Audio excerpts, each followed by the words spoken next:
casa de Potifar para trabalhar lá como escravo também, mas Deus era com ele. Ele tinha tudo para negar a Deus. Ele tinha tudo para negar a Deus. Ele foi vendido, ele foi jogado num poço para morrer, ele foi levado à casa de Potifar para trabalhar como escravo. Quem você acha que ele buscava a Deus?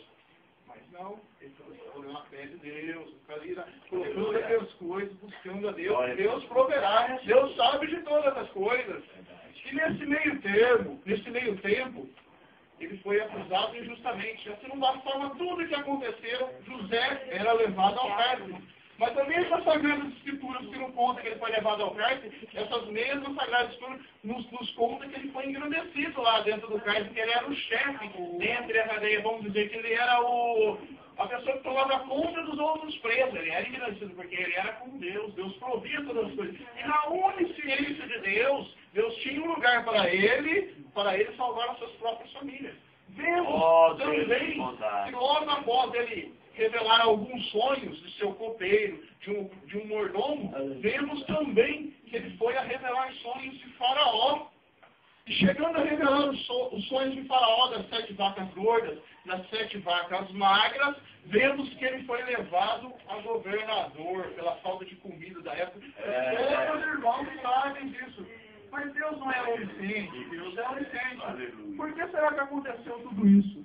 As Sagradas Escrituras nos revela que lá no tempo de Jacó, onde Jacó estava, nas terras dele, havia uma grande seca na época, há mais ou menos 35 anos atrás, de quando ele chegava a ser governador.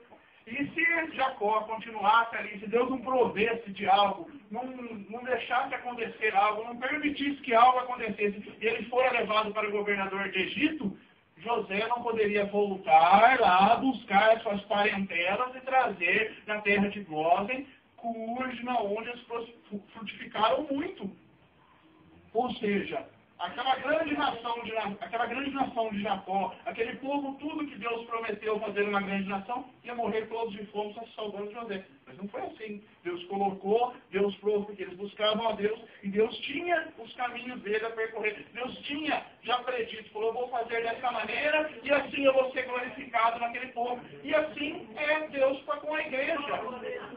A igreja que busca primeiro o reino de Deus, que põe nos seus pés todas as coisas, Deus prove todas elas, por mais que seja impossível. Eu penso comigo que José, quando estava como escravo, ele pensava, é impossível eu resolver esse problema. Eu penso, é impossível eu sair daqui como escravo.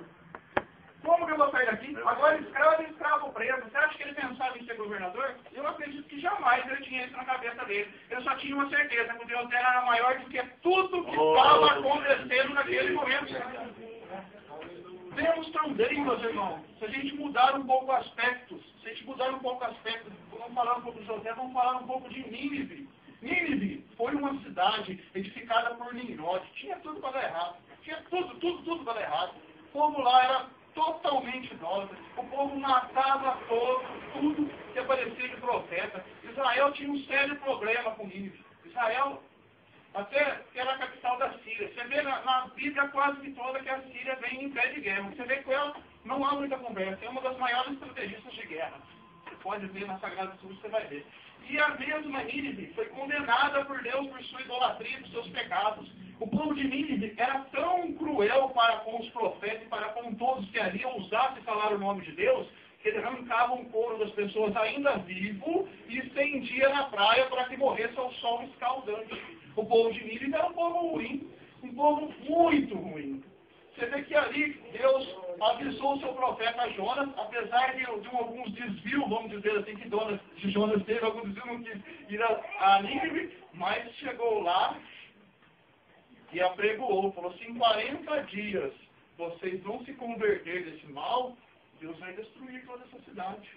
Agora Deus precisava dar 40 dias para esse povo? Se fosse aos olhos humanos, a gente já destruiria. Falaria, derrete esse povo aí, acabou. Deus era Deus, ele podia fazer umas 10 nações naquele mesmo lugar. Ele poderia colocar o dobro do pessoal que ele... Mas Deus sabia do que ele fazia. E o povo, como conhecia, um pouquinho que ele conhecia a Deus, o que eles fizeram? Eles buscavam a Deus. Vamos abrir nossa Bíblia no livro de Jó, até o menor. As 3 e 5.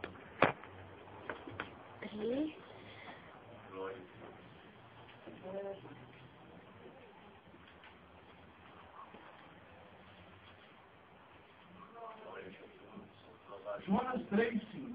Só se encontrar, diga amém. Amém. Esses, os homens de Nínive, creram em Deus e proclamaram um jejum. Resistiram-se de panos, de fato, desde o mais. Está aqui na palavra de Deus, que eles buscaram a Deus. E Deus não disse que ia destruir tudo. Deus não disse que ia pôr fogo em tudo. Deus não disse que ia destruir da maneira que ele achava que convinha, mas iria destruir.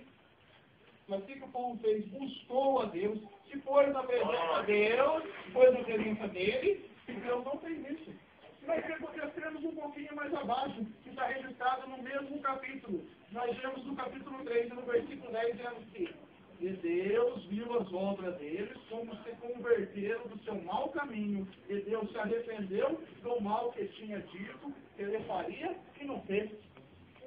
Esse é o Deus que nós servimos, o Deus aquele que nós buscamos, e Deus tem o poder de transformar as piores coisas em bênção para seus filhos. Esse é o Deus que nós servimos. Nínive, apesar de ser idólatra, matavam todos os seus profetas, todos que ali iam apregoar seu nome, todos que ali iam falar de Deus com aquele povo, ele matava. Mas quando Deus falou que ia destruir, eles se puseram no pé do Senhor, e o Senhor não destruiu.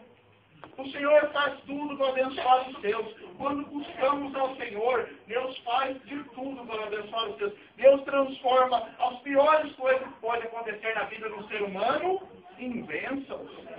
Ele pode transformar. Se nós abrirmos nossa Bíblia no livro de Crônicas 20.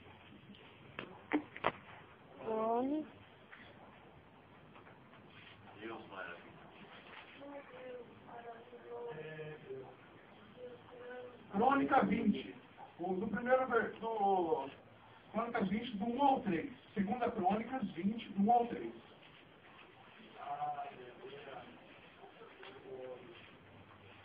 Glória. 20, do 1 ao 3. Segunda Crônicas 20, do 1 ao 3.